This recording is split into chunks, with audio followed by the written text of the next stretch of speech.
The wind howls like a beast across the frozen countryside. Snow falls sideways, blinding and endless, swallowing everything in white.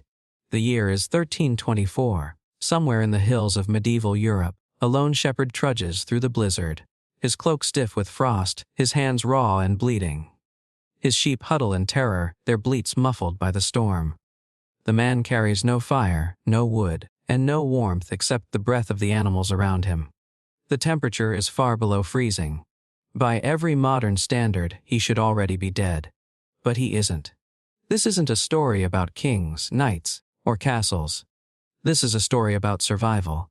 About the forgotten people who lived not in stone fortresses but under open skies, who endured winters so cruel they could turn men to statues.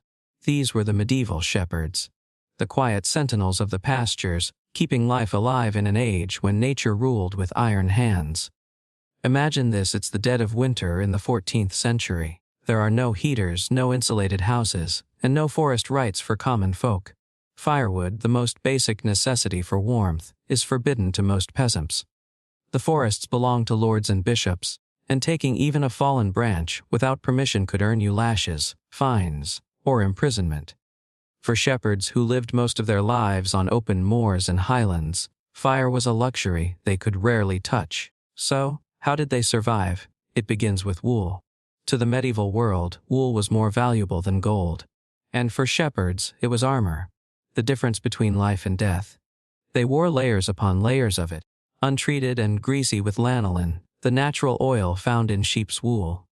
That oil made their clothes water-resistant and windproof, forming a primitive but remarkably effective shield against snow and rain.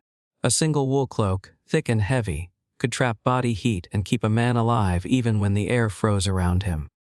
At night, the shepherd's world transformed. The fields that once seemed peaceful turned into frozen wastelands. Snow buried the pastures, and icy winds screamed through the valleys. The shepherd couldn't go home. His flock depended on him. Without his watchful eye, wolves could descend in minutes. So he stayed. He made camp among his sheep, sometimes beside a low stone wall or inside a hollow dug into the hillside. There was no fire, no glowing embers. Only darkness, the sound of breathing animals, and the faint rhythm of life struggling to endure. Here was the secret: sheep generate heat. Hundreds of woolly bodies packed tightly together could raise the air temperature by several degrees. The shepherd, understanding this simple truth, would bring his flock close, circling them in tight formation. He'd lie in the middle or just behind them, wrapped in his sheepskin cloak, letting their warmth mingle with his own. The smell was strong, the air heavy, but it was survival. Warmth made of life itself. There was no romance in this. Nights were long, food was scarce, and death was a constant companion. If a blizzard struck suddenly, the shepherd might not see daylight for 2 or 3 days. He'd ration dry bread, hard cheese, or salted meat. Softened by snow, he melted in a leather pouch. Sometimes, when his hands were too numb to move, he'd tuck them into the wool of his sheep, feeling the faint pulse beneath the fleece. Proof that something still lived in the cold. They also relied on instinct passed down through generations. A medieval shepherd could read the sky better than most sailors. He could smell a storm before it arrived, watching for how the wind shifted, how birds vanished, and how his sheep grew restless. When the clouds thickened and the air grew still, he knew it was time to find shelter. Not houses or barns. Those belonged to landowners. But natural sanctuaries: caves, dense thickets, valleys shielded by rock. He used the earth itself as protection.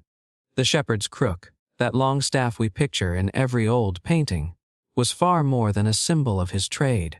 It was a survival tool.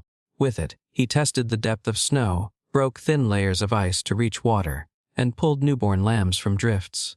It was his weapon against wolves and his anchor in the storm. In a world stripped of luxury, every object he carried had purpose. As the storm raged, he'd chant softly to his flock. Old songs passed down through families. Some say the songs weren't just for comfort, they kept him awake, because in that bitter cold, sleep was the enemy. If the shepherd closed his eyes for too long, the warmth of exhaustion could trick him into stillness, and stillness meant death. Sometimes, even the best prepared didn't survive. Chronicles from medieval Europe tell of shepherds found frozen upright, still standing beside their flocks. Yet, remarkably, many more lived through winters that wiped out entire villages. Their endurance wasn't born from strength or wealth, but from understanding. They knew how to live with nature, not against it. When morning finally came and the storm retreated into silence, the shepherd would emerge from the snow, slow and stiff, his cloak caked in frost. Around him, the sheep would stir, shaking off the night's burden, their breath steaming in the air. The world would be white and new again. To anyone else, it looked like desolation. But to him, it was another day survived. Another victory in the quiet war against the elements. He'd walk his flock down into the valley, guiding them carefully, every footstep measured. He'd find patches of grass beneath the frost, where the earth still breathed. And as he moved, the sun would finally break through the clouds, painting gold across the snow, a moment of beauty after so much struggle. For that brief instant, life seemed possible again. But the challenges never truly ended. The medieval shepherd's life was a circle, each year bringing another winter, another battle. There were no holidays, no rest. Yet, through this endless hardship, shepherds became some of the most resilient people of their age. They were witnesses to nature's cruelty and its generosity. They learned to take warmth from wool, food from the land, and strength from silence. Their survival wasn't luck. It was knowledge. Knowledge that today's world, wrapped in technology and comfort, has almost forgotten. They understood that the body can endure more than it believes. That warmth can come not from fire, but from life.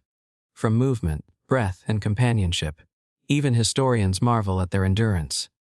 In regions like the Scottish Highlands and the Pyrenees, where winters were particularly fierce, records show shepherds developing entire survival systems, low stone enclosures called shielings, wool-lined caves, and even sheep walls, designed to block wind for both flock and man. In many cases, these humble designs saved hundreds of lives over generations. Yet, despite all this, shepherds remained invisible in medieval society. They weren't honored like knights or monks. They were poor, often illiterate, and lived far from towns. But without them, there would have been no wool trade. And without wool, medieval Europe would have frozen. It was the shepherd's work that clothed kings, built economies, and kept families alive. Their quiet endurance powered an empire of cloth. If you could travel back and stand beside one of them during a blizzard, you'd see something profound: a man surrounded by his sheep, both species locked together in a fragile peace against death. You'd see frost on his beard, snow on his lashes, yet calm in his eyes. The calm of someone who has accepted the storm, not feared it. You'd realize that survival isn't always about conquering the world. Sometimes, it's about listening to it, learning its rhythm, and finding warmth where no one else can.